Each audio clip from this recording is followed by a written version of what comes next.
दोस्तों आज के इस एपिसोड को शुरू करने से पहले मैं अपने दिल में चल रहे कुछ बातें आपको यहाँ बताना चाहता हूँ साल 2020 के बारे में। सबसे पहले हम सुनते हैं ऑस्ट्रेलिया में आग लग जाती है। उसके बाद कोरोना से पूरी दुनिया का हाल बेहाल हो पड़ा है।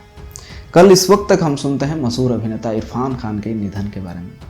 आज इस वक्त तक हम सुन रहे हैं ऋषि कपूर जी के बारे में। आखिर हो क्या रहा है भाई, चल क्या रहा है और कितनी चीज़ें इस तरह की खबर जो है, इस तरह की मनहूस खबर हमें सुननी पड़ेगी। लेकिन दोस्तों अगर सच में कहूँ ना तो ये तो होना ही था, ये होता आया है और होता रहेगा।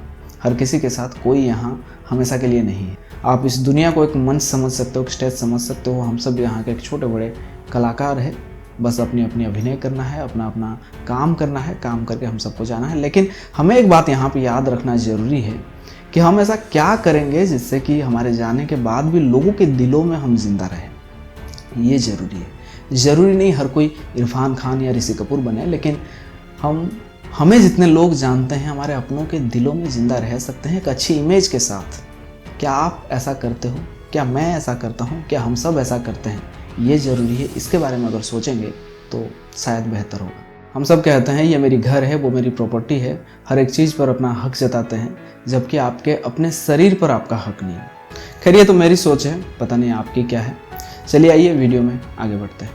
दोस्तों आधार कार्ड से जुड़ी एक बड़ी खबर यहाँ पे आ रही है। हालांकि ये खबर जो है 2 दिन पुराना है, आ चुका है, लेकिन इससे जुड़े अपडेट्स जो है किसी भी वेबसाइट पर, किसी भी न्यूज़ चैनल में खुलकर बताया नहीं गया।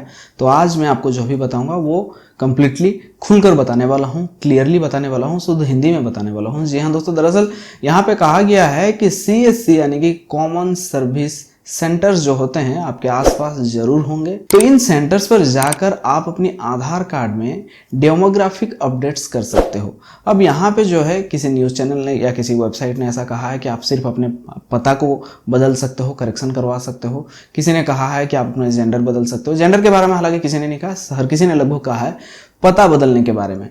तो मैंने सोचा भाई डेमोग्राफिक में तो सिर्फ पता नहीं आता है, बहुत सारी और भी चीज़ें आती है, तो आपको ये बताना जरूरी था। इसलिए आज के एपिसोड में मैं आपको यही सारी बातें आज बताने वाला हूँ। अगर हम पहले की बात करें तो पहले CSC India e-governance services limited की ओर से अधिकृत सभी सेवा केंद्रों को ये परमिशन दी गई थी कि आप अपडेट करेक्शन वगैरह कर सकते हो। लेकिन सुप्रीम कोर्ट के एक आदेश के बाद दिसंबर 2018 से ये चीजें बंद कर दी गई थी। इसके लिए केंद्रीय मंत्री रविशंकर प्रसाद और सूचना प्रौद्योगिकी राज्य मंत्री संजय धोत्रे ने CSC को UIDAI की ओर से अनुमति मिलने की सूचना सोशल मीडिया पोस्ट के जरिए से जारी किया, यानी कि ट्वीट करते हुए ये बताया है। दोस्तों अब आइए इसके बारे में जरा विस्तार से बात करते हैं। अगर आप इस न्यूज़ को कहीं पे पढ़े होंगे या देखे होंगे तो आपको ये बताया गया होगा कि यहाँ जो है डेमोग्राफिक अपडेट करने की सिर्फ इजाज़त CSC पॉइंट्स को दी जाएगी।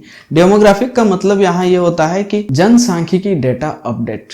तो इसके बारे में यानी कि डेमोग्राफिक डेटा अपडेट में क्या क्या आते हैं आधार में, इसको समझने के लिए मैं गया आधार की वेबसाइट में। हालांकि बहुत से लोग जानते हैं, मैं भी जानता हूं इसके बारे में, लेकिन जो जानते हैं उनकी बात नहीं कर रहे हैं, जो नहीं जानते हैं उनको मैं यहाँ पे समझाने की कोशिश करूंगा। डेमोग्राफिक में जब मैं गया आधार में तो यहाँ पे मैं देखा सबसे पहली जो यहाँ पे जिक्र था वो था शादी के बाद जो एड्रेस बदल जाते हैं या सरनेम बदल जाते हैं, तो वो आप CSC यानी कि कॉमन सर्विस सेंटर जाकर बदल सकते हो जून 2020 के बाद। उसके बाद जब ये अपडेट आएगी मैं आपको बता दूंगा। उसके बाद दोस्तों यहाँ पे जिक्र किया है नए जगह में जाकर जब आप कहीं सेटल हो जाते हो कुछ दिन के लिए, जैसे कि 2 साल 4 साल 5 साल के लिए, तो ऐसे में अगर आप चाहते हो अपनी, हालांकि आधार कार्ड में एड्रेस कहीं का भी रहे वो काम करेगा दूसरे डॉक्यूमेंट्स के साथ में, लेकिन अगर आप चाहते हो कि मुझे यहाँ पे बदलना है, कोई और डॉक्यूमेंट आपके पास नहीं है, तो आप वहां जाकर किसी भी CSC में जाकर आप एड्रेस को बदल सकते हो। दोस्तों तीसरी जो है सबसे जरूरी बात, जैसे कि हमारे गार्डियन जो होते हैं, जैसे कि माँ या पापा का नाम हम अपनी आधार कार्ड में रखते हैं, माता पिता के नाम। ऐसे में आपके माता और पिता दोनों ही है, दोनों में आप अगर अपने पिता का नाम दियो, पिता की देहांत हो जाता है, मौत हो जाता है, तो उसके बाद आप अपने गार्डियन को बदलना चाहते हो, जैसे कि माँ का नाम वहां पे रखना चाहते हो, तो यहाँ भी है इस चीज को भी करेक्शन कर सकते हो, यानी कि बदल सकते हो। उसके बाद आपके नेम में कुछ स्पेलिंग वगैरह मिस्टेक हो गया है, सरनेम में कुछ स्पेलिंग मिस्टेक हुआ है, तो ये भी आप कर सकते हो। साथ में डेट ऑफ बर्थ या उम्र भी आप बदल सकते हो अपना, हालांकि बहुत से लोगों के आधार कार्ड में तो गलत है ही, तो ये भी आप बदल सकते हो।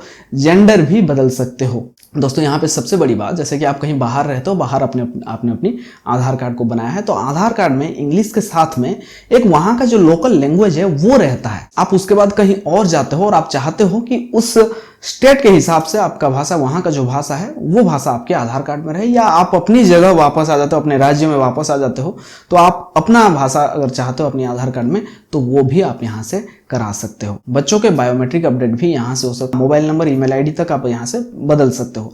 अच्छा, जो भी कुछ आप बदलोगे उसके लिए आपको अपनी फिंगरप्रिंट देनी होगी, साथ में आइरिस। हालांकि मुझे नहीं लगता है कि मोबाइल नंबर बदलने के लिए आइरिस या फिंगरप्रिंट की ज़रूरत होगी, लेकिन जो भी अपडेट आएगी वो मैं आपको उसके बाद पक्की इन्फॉर्मेशन के साथ बताऊंगा। और रही बात कि डॉक्यूमेंट्स क्या कुछ ज़रूरत होंगे, तो आपको ये प्रूफ करना होगा वहाँ पे जाकर। आपके पहले से, इससे पहले भी तो कोई डॉक्यूमेंट होगा जिसमें कि सब कुछ सही है। अगर कुछ भी डॉक्यूमेंट नहीं तो उसके भी प्रोसेस होते हैं, मैं आपको बताऊंगा आने वाले वीडियो में। जब इसकी पक्की इन्फॉर्मेशन आ जाएगी आधार के जरिए से या गवर्नमेंट के जरिए से, तब मैं आपको बताऊंगा। हालांकि बहुत से लोग अंदाजे के जरिए से आपको बता सकते हैं, तो ये जो अंदाजा है वो गलत भी हो सकता है, सही भी हो सकता है, इस पर मैं बात नहीं करूंगा। और रही बात रुपए कितने लगने वाले हैं, तो रुपए भी बहुत ज्यादा आपको यहाँ नहीं लगेंगे, मुझे जहां तक उम्मीद है। यानी कि मैं भी यहाँ पे अपनी अंदाजा आपको बता रहा हूँ, 50 रुपए, 60 रुपए, 100 रुपए के अंदर ही होगा। जो भी होगा लीगल अमाउंट वो मैं आपको बताऊंगा अगले किसी वीडियो में। दोस्तों, अगर आपके मन में कोई और सवाल है तो आप मुझे कमेंट करके बताएं, मैं कोशिश करूंगा जल्द से जल्द आपके सवालों के जवाब आपको देने के लिए। हालांकि पिछले कुछ दिनों से मैं आप लोगों को रिप्लाई नहीं कर पा रहा हूं, तो माफी चाहूंगा इसके लिए। खैर, अगर आपको ये वीडियो अच्छी लगे तो वीडियो को लाइक करें, ये जानकारी को दूसरों तक पहुंचाने के लिए वीडियो को शेयर करें। अगर आप इस चैनल पर नए हो तो चैनल को सब्सक्राइब करके बेल नोटिफिकेशन को ऑन करें। चलता हूं, फिर मिलूंगा एक और नई जानकारी के साथ। तब तक के लिए stay home, stay safe, take care, bye bye.